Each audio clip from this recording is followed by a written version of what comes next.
네, 안녕하세요. 강북청소학원 전략담임 임민석입니다. 저는 지난번 건국대 2025학년도 대입전형 시행 계획에 있어 이번에는 동국대학교 편으로 찾아뵙게 되는데요.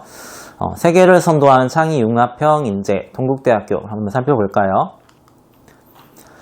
자, 이제 수시랑 정시랑 이제 요약본인데요. 사실 동국대 같은 경우에는 이제 큰 틀에서는 사실 변화가 별로 없고요. 그다음에 전형별로 이제 수시에서 한 30명, 정시에서 한 20명 정도 이제 모집 인원이 소폭 좀 변경됐다라는 측면과, 그다음에 학생부 교과 전형 이제 취지에 맞춰서 이제 서류 종합 평가에서 평가 영역을 조금 변경했다라는 걸 보실 수가 있고요. 그다음에 논술 전형에서 이제 반영 영역이 제한이 폐지가 됐어요. 그래서 이제 수능 최저학력 기준이 그거에 따라 좀 완화됐다라고 볼 수가 있을 거고, 요건 이제 탐구 영역이 이제 과탐, 사탐 지정에서 제한이 폐지가 되었기 때문에 이제 완화가 되었다고 볼 수가 있고요. 그다음에 정시 모집에서는 이제 다군 모집 단위가 신설됐습니다. 요게 좀 특이한 게 2023학년도에는 다군 모집 단위에서 모집 선발을 했었어요. 근데 2024학년도에는 또 안 하다가 다시 2025학년도가 되면서 모집단이 신설한 부분이 있으니까 이건 참고해 보셔야 되고,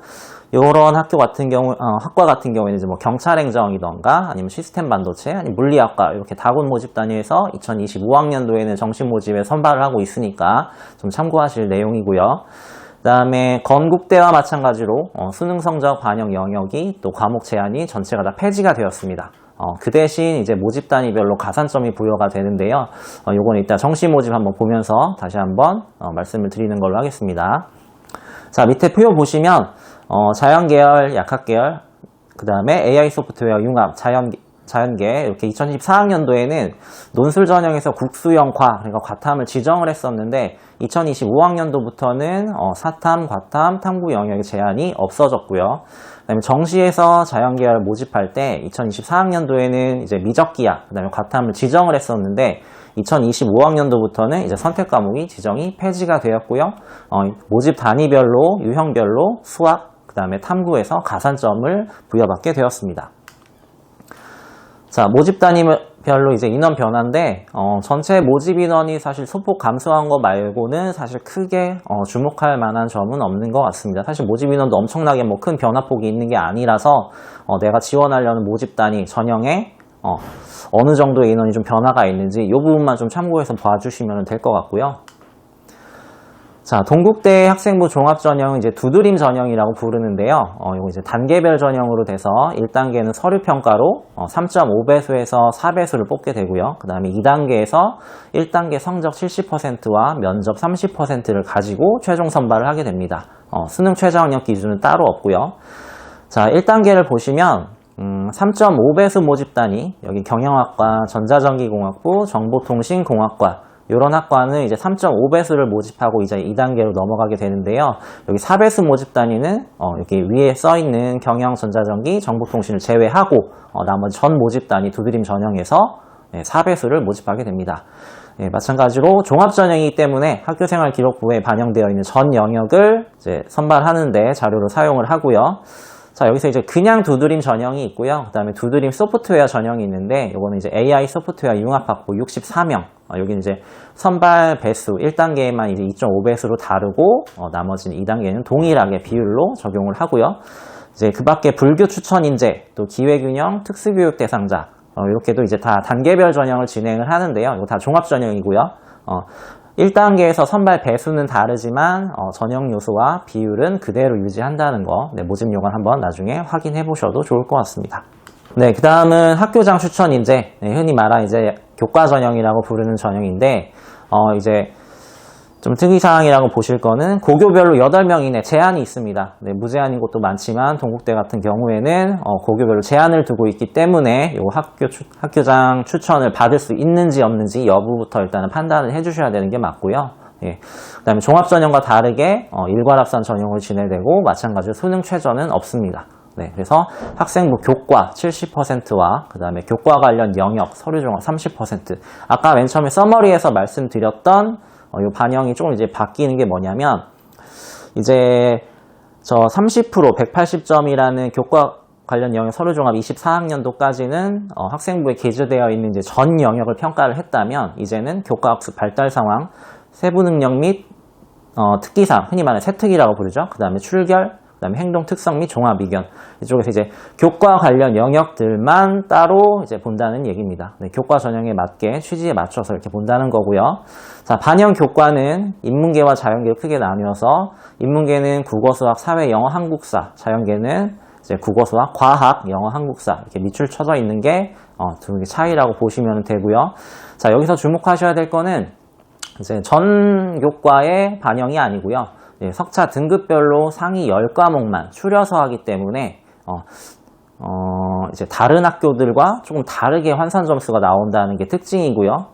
나중에 여러 가지 사이트를 이용해서 아니면 혹은 내가 계산을 해서 이 동국대에 맞는 환산식으로 내 내신 점수가 어떤지 한번 보시고 이제 학교에서 발표하는 입결을 한번 같이 비교해 보셔야 이제 판단을 하실 수가 있을 것 같습니다.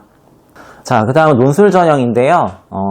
24학년도 대비 모집 인원 소폭 감소를 했고요. 예, 전 영역 선택 과목 지정이 없어졌습니다. 그 다음에 최저 학력 기준은 2합 최저, 그러니까 보통 2합 4, 2합 5 이렇게 있는데 논술 전형은 다음 페이지에 보시면 최저 학력 기준 다시 한번 말씀드리는 걸로 하고 이제 1000점 만점에 동국대 같은 경우에는 논술이 70%, 그 다음에 학생부가 30%인데 지금 논술 전형을 실시하는 학교들이 출결을 보는 학교들이 생각보다 많이 없는데 동국대 같은 경우에 출결이 학생부 30% 중에 10%가 들어간다는 거 참고해 주셔야 되고 미지정, 결과, 지각, 그다음에 결석 이런 게 좀 많다면 아무래도 좀 불리하기 때문에 내 학생부 출결 사항을 좀 잘 살펴봐야 될 것 같고요. 자, 영역별로 이제 선택 과목 제한이 없고 사과탐 이제 2과목을 응시해서 그 중에 높은 과목으로 반영을 한다는 거 대부분의 학교들이 이런 최저 학력 기준 사용하고 있으니까 이렇게 비슷하게 알고 보시면 될 것 같고요. 자, 여기 이제 계열별로 또는 이제 학과별로 최저 학력 기준이 좀 다른데요. 일단 인문, 자연, 그 다음에 AI 소프트웨어 융합, 인문, 자연 마찬가지. 여기 이제 국수형 탐, 그러니까 여기 탐 괄호 1이라고 되어 있는 거는 탐구 2개 중에 높은 과목 하나를 본다는 얘기고요. 여기에서 이제 2합 5가 되고 또 한국사가 4등급 이상이 된다라고 하면은 여기에서 이제 최저 학력 기준을 맞춘 거고요. 근데 여기서 비고사항 보시면 자연 계열은 최저 학력 기준을 맞출 때 수학 또는 과학 탐구 1개 이상 무조건 포함이 돼야 돼요. 그러니까 예를 들면 국어 수학이 국어 3, 수학 2 이렇게 해서 2합 5를 맞춘다던가 아니면 수학 2, 그 다음에 영어 3 이렇게 해서 2합 5를 맞춰야 된다는 말씀을 드리고요. 그 다음에 수학 포함이라고 되어 있는 거는 당연히 수학을 포함해서 나머지 국어, 영어, 탐구와 2합 5를 맞춰줘야 된다는 말이고요. 그 다음에 경찰행정학부 같은 경우에는 이제 2합 5보다는 좀 맞추기가 까다로운데요. 국수형 탐 중에 2합 4를 맞춰야 되고 약학과는 당연히 더 높게 국수형 탐 중에 3합 4를 맞춰야 될 뿐더러 여기 수학이나 과학이 반드시 하나가 포함이 되어야 됩니다. 그 다음 정시로 넘어가 보면 논술이랑 사실 좀 많이 비슷한 것 같아요. 이제 영역별로 선택 과목이 지정이 폐지가 되다 보니까 사실 확통을 하고 사탐을 해도 예전에 건국대와 마찬가지로 이제 공대를 갈 수가 있고 자연계열로 이제 지원을 할 수가 있지만 이제 모집 단위별로 유형별로 이제 가산점이 부여가 되기 때문에 사실상 좀 힘들지 않을까 좀 보여지고요. 이제 동국대 같은 경우에는 국어 수학은 표준 점수를 쓰고 탐구는 백분위별로 변환 표준 점수를 쓰고요. 그다음에 영어는 등급별로 환산 점수를 쓰고요. 한국사는 등급별로 감점을 합니다. 밑에 보시면 인문, 체육, 영화, 영상, 그 다음에 자연, AI 소프트웨어 융합학부 이렇게 국어, 수학, 사과탐 2과목, 그 다음에 영어, 그 다음에 한국사 비율이 이렇게 나와 있으니까 참고해 보시면 되고요. 그 다음에 인문을 제외하고 자연과 AI 소프트웨어는 수학 반영 비율도 높다는 거 알고 계셔야 될 것 같고요. 참고사항이니까. 자, 그래서 이제 유형이 총 3개가 있고 그 다음에 AI 소프트웨어 융합학부 인문 이렇게 있는데 유형 1을 보시면 수학에서 미적분이나 기하를 응시하게 된 친구들한테 표준 점수 3% 가산을 좀 부여를 하고요. 그다음 유형 2에서는 과학 탐구에 과목별 변환 표준 점수 3% 가산을 부여를 합니다. 요거는 오늘 제가 동국대 입학처에 전화해서 물어봤는데 각 과목에 대한 변환 표준 점수 3%가 아니라 탐구 2개 과목 평균의 변환 표준 점수의 3%를 가산을 한다고 하니까 알고 계시면 좋을 것 같고요. 유형 3에서는 수학과 과학 탐구 동시에 이중으로 수학을 본 친구들, 미적기하 응시한 친구들은 3% 가산을 받고, 그다음에 추가로 과학탐구 응시한 친구들은 마찬가지로 변환표준 점수에 3% 가산을 받을 수 있으니까 환산 점수를 계산할 때 훨씬 더 도움이 많이 될 것 같고요.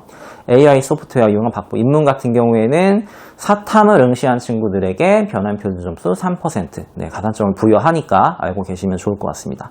자, 그럼 여기서 이제 유형 1, 유형 2, 유형 3에 대한 학과를 이제 보실 수가 있는데요. 자, 유형 1은 이과대학, 공과대학 이렇게 가로로 그냥 같은 라인으로 보시면 되고요.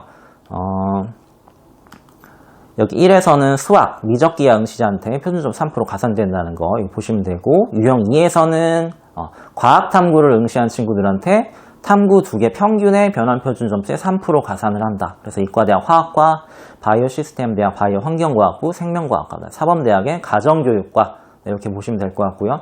자, 유형 3은 이제 수학에서 미적기하 응시와 그 다음에 과탐 응시한 친구들한테 모두 가산점을 부여하는 학교니까 여기 이과대학 물리학과, 바이오 시스템, 공과대학 이렇게 라인별로 한번 쭉 보시면 될 것 같습니다. 자, 이제 총평인데요. 동국대학교 같은 경우에는 24학년도 대비 큰 틀의 변화가 없고, 이제 여기서 가장 중요한 거는 수능 반영 영역과 과목에 대한 제한이 폐지가 되었고, 이제 또 유형 1, 2, 3 좀 전에 말씀드린 것 같이 자연계열 쪽에 모집 단위별로 수학 미적기한 친구들, 그 다음에 과탐 응시한 친구들한테 가산점을 부여한다는 거. 그래서 예전에 건국대 할 때는 잠깐 말씀드렸던 게 이제 확통이랑 사탐한 친구들이 뭐 자연계열이나 공대 쪽으로 갈 수 있다 라고 얘기를 했는데, 동국대 같은 경우에는 사실은 가산점을 부여하기 때문에 인문계와 자연계 뭔가 지원 성향이 좀 극명하게 좀 갈리지 않을까 이렇게 조심스럽게 한번 예측을 해보고요. 네, 저는 그럼 다음에는 어디 대학교일지 모르겠지만 다른 대학교를 한번 찾아뵙는 걸로 하고, 네, 오늘 동국대학교 여기서 마치도록 하겠습니다. 감사합니다.